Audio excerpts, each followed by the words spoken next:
नमस्कार, स्वागत आप सभी का। आपके साथ मैं हूं पुनीत और चलिए खबरों की करते हैं शुरुआत। महासंग्राम 2023 की हो रही है बात और महासंग्राम 2023 में प्रत्याशी या दावेदार या योद्धा कहें अपनी अपनी ताल ठोक रहे हैं। और रायपुर की बात करें तो कांग्रेस के उम्मीदवारों ने आज नामांकन भर दिया है। इस नामांकन में शामिल होने के लिए मुख्यमंत्री भूपेश बघेल भी पहुंचे हुए थे, जिन्होंने यहां इस दौरान बड़ा बयान दिया और कहा कि इतने तो गली में कुत्ते नहीं घूमते जितने कि ईडी और आईटी वाले घूम रहे हैं, लेकिन हम डरने वाले नहीं हैं। लेकिन जैसे ही सीएम का यह बयान आया, इस पर पलटवार भी हुआ, तीखा पलटवार किया गया असम के सीएम हेमंता बिस्वा शर्मा के द्वारा।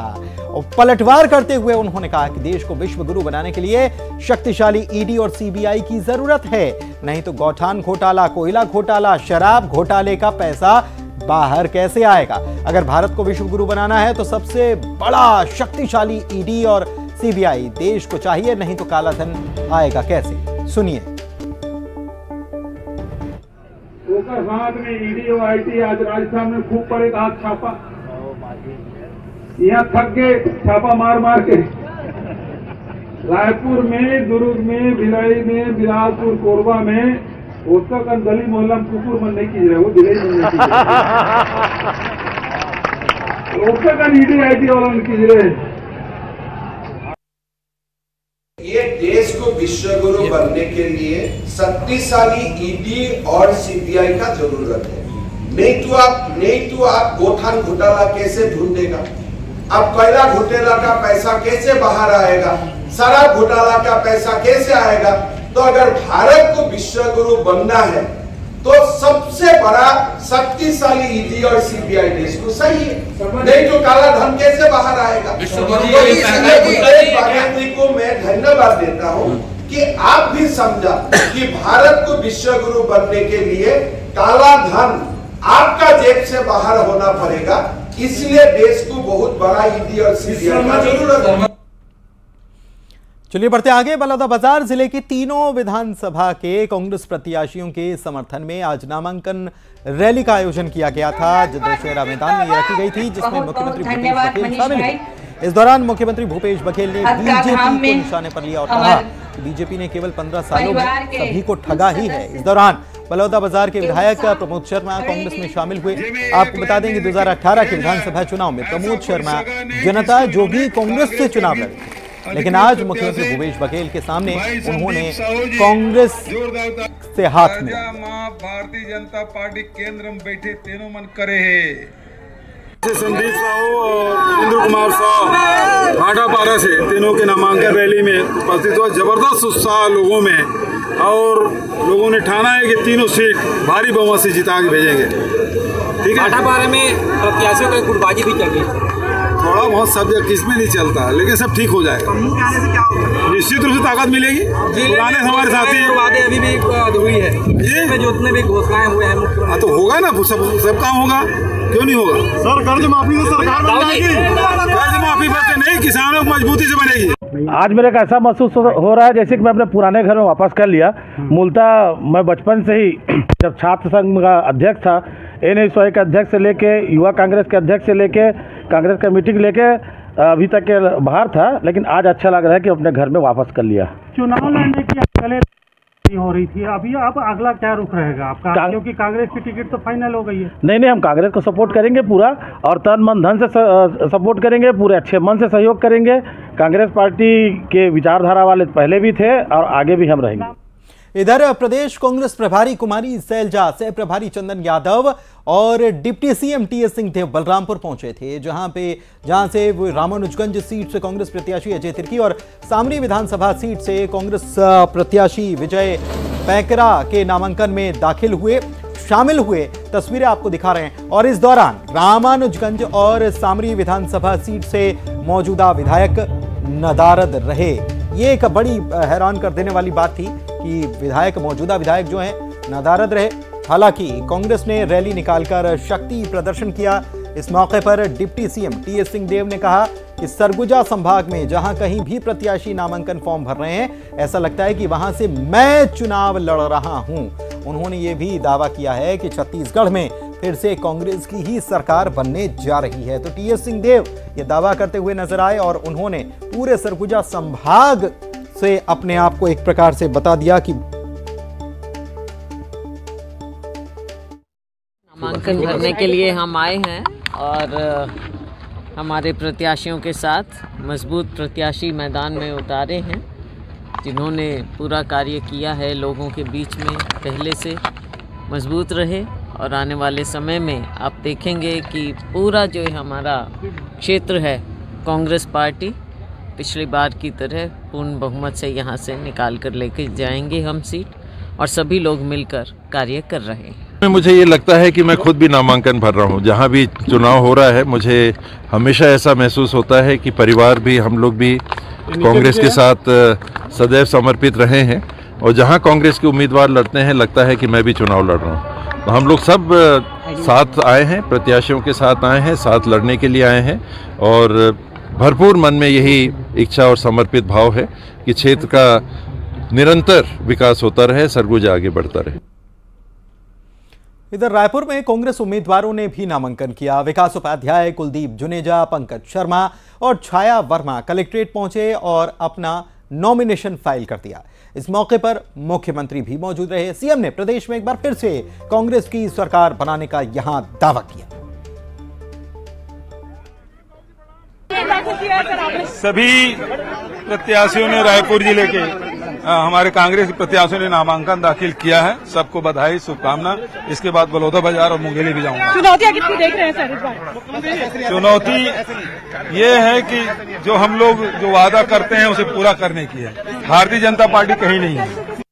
छत्तीसगढ़ के अंदर में पुनः कांग्रेस की सरकार मुख्यमंत्री भूपेश बघेल के नेतृत्व में बन रही है, और जहां तक मेरे विधानसभा की बात है तो मेरे विधानसभा में पिछली बार के मतों से ज्यादा मतों से विजयी करेंगे जनता। कांग्रेस पार्टी जिन योजनाओं के साथ काम कर रही है, वो योजना आखिरी आदमी तक पहुंच रही है। चाहे स्वास्थ्य के क्षेत्र की बात करें, हमारे अस्पताल, हमारे क्लिनिक की बात करें, चाहे एम्बुलेंस मोबाइल यूनिट की बात करें, चाहे शिक्षा के क्षेत्र में आप Swami Atmanand English medium school की बात करिए, तमाम वो योजनाएं हैं। मैं कांग्रेस पार्टी के साथ हूँ। कांग्रेस पार्टी, मेरे आला कमान ने जो निर्देश मिला है, मैं उनके निर्णय का सम्मान करती हूँ। और मेरे यहाँ मैंने पहले भी कहा है और अभी भी कह रही हूँ कि मेरी जो भी प्रत्याशी रहेंगे मैं उनके साथ काम करूँगी। और छाया दीदी तो अपनी दीदी है, बड़ी दीदी है, तो हम उनके साथ खड़े हैं। और धमतरी में विधानसभा चुनाव के लिए प्रत्याशियों की घोषणा होने के बाद अब नामांकन पत्र दाखिल करने का दौर शुरू हो चुका है, जारी है। राष्ट्रीय राजनीतिक दलों के अलावा नए दल और बागी भी नामांकन भर रहे हैं निर्दलीय तौर पर। धमतरी से बीजेपी प्रत्याशी रंजना साहू और हमर राज पार्टी के जीवराखन मरई ने नामांकन दाखिल किया है। बीजेपी से बागी होकर श्यामा साहू ने भी नॉमिनेशन फाइल कर दिया है। नामांकन के बाद सभी ने अपनी अपनी जीत का दावा कर दिया है। जीत के यहाँ तुरंत मोला पार्टी वाला है माननीय डॉक्टर रमन सिंह के पास में लेके तुरंत बहाल करे हैं। आज नामांकन दाखिल किया गया है और सभी पार्टी के वरिष्ठ जन, सभी मार्गदर्शक और सभी आदरणीय जन यहाँ पर साथ में उपस्थित हुए हैं। निश्चित रूप से हमने जो संकल्प लिया है कि कांग्रेस को यहाँ से उखाड़ के फेंकना है प्रदेश से, क्योंकि लगातार जनता से सरकार झूठ बोलती गई, और हम सब पूरे संकल्प के साथ और धमतरी विधानसभा में 5 साल सेवा का जो अवसर मिला है, पूरी पारदर्शिता, ईमानदारी के साथ हमने जनता की सेवा की है। प्रत्याशी के रूप में हमने आज नामांकन दाखिल किया है और फिर आगे अपन लोग अब चुनाव प्रचार में जाएंगे। लोगों का मांग है, हमारे सब सियान लोग आए हुए हैं, तहसील अध्यक्ष, मोड़ा अध्यक्ष, सभी सियान लोग का आशीर्वाद हमको प्राप्त है। इधर कांग्रेस की मीडिया कोऑर्डिनेटर राधिका खेड़ा राजनांदगांव पहुंचे। उन्होंने पूर्व सीएम डॉक्टर रमन सिंह और बीजेपी पर जमकर निशाना साधा। राधिका ने पूर्व मुख्यमंत्री डॉक्टर रमन सिंह और उनके बेटे अभिषेक सिंह पर निशाना साधते हुए कहा कि पनामा पेपर लीक मामले में बाप बेटे का नाम आया हुआ है, उसके बाद भी ईडी इस पर कार्रवाई क्यों नहीं कर रही है। राधिका खेड़ा ने यह भी कहा कि कांग्रेस यहां से जीत रही है और प्रदेश में कांग्रेस की ही सरकार बनेगी। पूर्व मुख्यमंत्री रमन सिंह की विदाई राजनांदगांव विधानसभा सीट से है और गिरीश देवांगन यहां से चुनाव जीत जाएंगे, वो दावा। 7 तारीख को फेयरवेल पे स्टैंप लग जाएगा और 3 तारीख को उसका नतीजा आपके सामने आ जाएगा, क्योंकि राजनांदगांव की जनता ने तय कर लिया है कि उनको एक ऐसा एमएलए चाहिए जो वीवीआईपी ना हो। आज रमन सिंह जी सिर्फ एक विधायक है और ऐसे वीवीआईपी विधायक जिनकी सिक्योरिटी इतनी ज्यादा है कि उन तक पहुंचना मुश्किल है। उनके पास हर बात पर टिप्पणी करने का समय है, लेकिन राजनांदगांव की जनता के दुख सुख, उनकी परेशानियों को जानने का एक भी समय नहीं है। चलिए बढ़ते हैं आगे और बात अगली खबर की करते हैं। चुनाव के मद्देनजर बीजेपी ने कांग्रेस पर बड़ा आरोप लगाया है। उत्तर प्रदेश के प्रयागराज से विधायक हैं सिद्धार्थनाथ सिंह, जिन्होंने राजधानी रायपुर में मीडिया से बात की और कहा कि कांग्रेस की नक्सलियों से साठ गांठ है। कांग्रेस और नक्सली आपस में मिले हुए हैं, ये वो कह रहे हैं, और यही वजह है कि देश में नक्सली घटनाएं अब कम हो गई हैं, लेकिन छत्तीसगढ़ में नहीं हुई। उन्होंने बीजेपी नेताओं की टारगेट किलिंग का भी आरोप लगाया है। तुरंत कार्रवाई होनी चाहिए और जेल के अंदर उनको दंड देना चाहिए। साथ ही साथ अन्य टारगेट किलिंग के केसेस आए हम लोग के सामने, चाहे वो बुधराम करटाम का हो, हमारे मंडल अध्यक्ष जो नीलकंठ थे उनके ऊपर हो, सागर साहू जी का हो जो जिलाध्यक्ष उपाध्यक्ष रहे, हम लोग के दंतेवाड़ा के पूर्व सरपंच हैं उनके ऊपर करा गया, एसटी मोर्चा के महामंत्री के ऊपर किया गया, फिर नेता महेश गोटा के ऊपर करा गया, फिर भाजपा नेता चंद्रशेखर गिरी के ऊपर किया गया, और बिरजू ताराम का मैं आपसे जिक्र कर ही चुका हूं। तो ये जितनी भी चीजें हैं ये सामने आती हैं, और इसीलिए मैं बार बार कह रहा हूं और भारतीय जनता पार्टी का हर नेता बोलता है कि साठगांठ है कांग्रेस और नक्सलियों के बीच में। इधर कोरिया में बीजेपी की उम्मीदवार रेणुका सिंह हैं और वे डॉक्टर रमन सिंह को राम बता रही हैं। दरअसल यह सभा का आयोजन किया गया था और इस सभा में वे कह रही हैं कि रमन सिंह गरीबों के मसीहा हैं और रमन सिंह नहीं बल्कि वो तो राम हैं। सुनिए क्या कहा है। भारतीय जनता पार्टी के राष्ट्रीय उपाध्यक्ष और जिन्हें मैं पूरे 15 साल ये मंचों पर कही हूं, ये गरीबों के मसीहा है, रमन नहीं राम है, गरीबों के भगवान है। वहीं पूर्व मंत्री और बीजेपी के नेता अजय चंद्राकर कांग्रेस पर हुए हैं हमलावर और उन्होंने जो जातिगत जनगणना का जो वादा कर रखा है कांग्रेस ने, और या कांग्रेस की तरफ से जो गारंटी दी गई है कि हम जातिगत जनगणना कराएंगे, इसी मुद्दे को लेकर कांग्रेस को घेरना शुरू कर दिया है। वे ट्वीट भी कर रहे हैं, एक्स पर, सोशल मीडिया साइट एक्स पर उन्होंने लिखा भी है और पलटवार किया है। क्या कहा है उन्होंने? राहुल गांधी और प्रियंका गांधी की उन्होंने जाति पूछ ली है। सोशल मीडिया साइट एक्स पर वे लिखते हैं कि कांग्रेस ने जातिगत जनगणना की गारंटी तो दे दी है, लेकिन सबसे पहले राहुल गांधी और प्रियंका गांधी वाड्रा की जाति और धर्म उसे बताना चाहिए, ये उन्होंने लिखा है।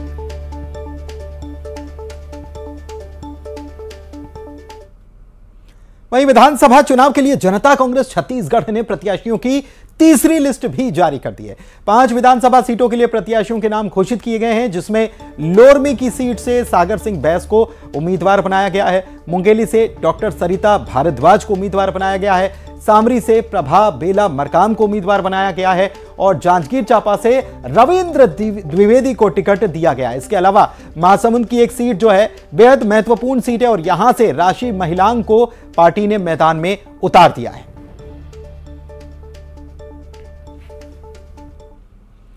और मरवाही की अब बात कर लेते हैं। मरवाही में कांग्रेस को एक बड़ा झटका लग गया, जहां पर करीब 4 दर्जन कांग्रेस नेताओं ने जेसीसीजे ज्वाइन कर ली है। मरवाही दरअसल आपको बता दें कि अजीत जोगी का गढ़ माना जाता है और यहां पर उनके निधन के बाद भले ही यह सीट कांग्रेस के खाते में चली गई हो, लेकिन यहां अब बड़ा उलटफेर और बड़ा खेल देखने को मिल रहा है। चुनावी वक्त में यहां पर करीब 4 दर्जन कांग्रेस नेताओं ने जेसीसीजे ज्वाइन कर ली।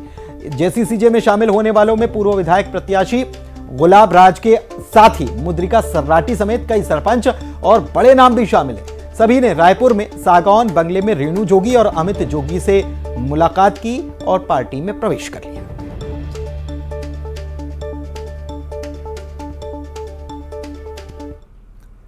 चलिए बात अगली खबर की करते हैं। मुख्यमंत्री भूपेश बघेल ने सोशल मीडिया साइट एक्स पर बीजेपी को निशाने पर लिया है और वे लिखते हैं कि इस बार बीजेपी के लोग भी कांग्रेस को ही वोट करने वाले हैं और इसके पीछे वो वजह बता रहे हैं, दरअसल चुटकी ले रहे हैं और वजह बताते हुए वे लिखते हैं कि ये जानते हैं बीजेपी के नेता कि कर्ज तो उनका भी माफ होता है, 20 क्विंटल प्रति एकड़ धान तो उनका भी खरीदा जाएगा और ये कांग्रेस के राज में ही होता है। पिछले 5 साल में कांग्रेस सरकार के काम से सभी खुश हैं, तभी तो बीजेपी के नेता स्वामी आत्मानंद स्कूल जो कांग्रेस ने शुरू किए हैं, अंग्रेजी मीडियम स्कूल, यहां पर एडमिशन के लिए चिट्ठियां लिखते फिर रहे हैं।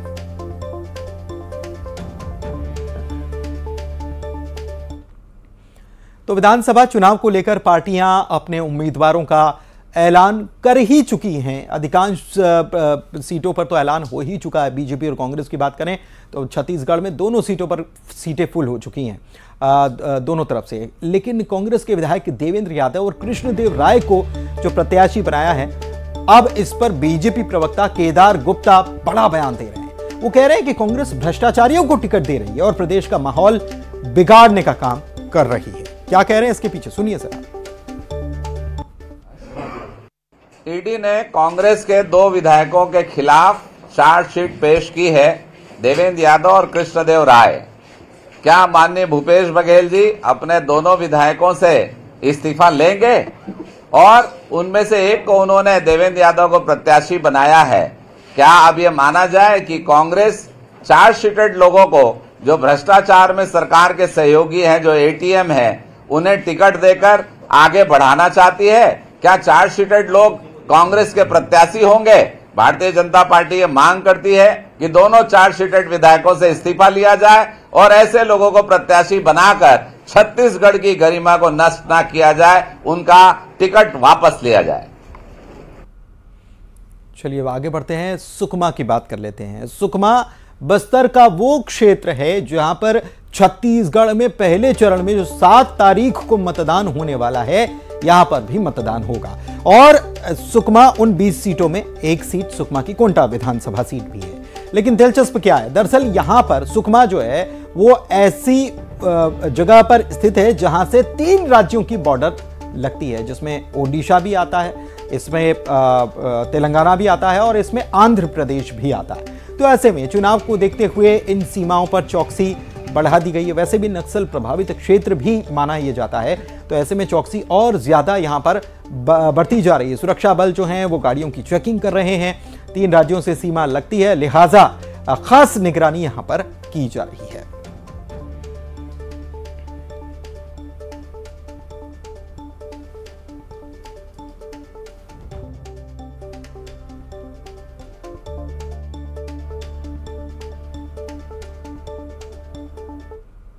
और आइए अब नजर डालते हैं इलेक्शन टॉप 10 पर। सीएम भूपेश बघेल के बयान पर असम के सीएम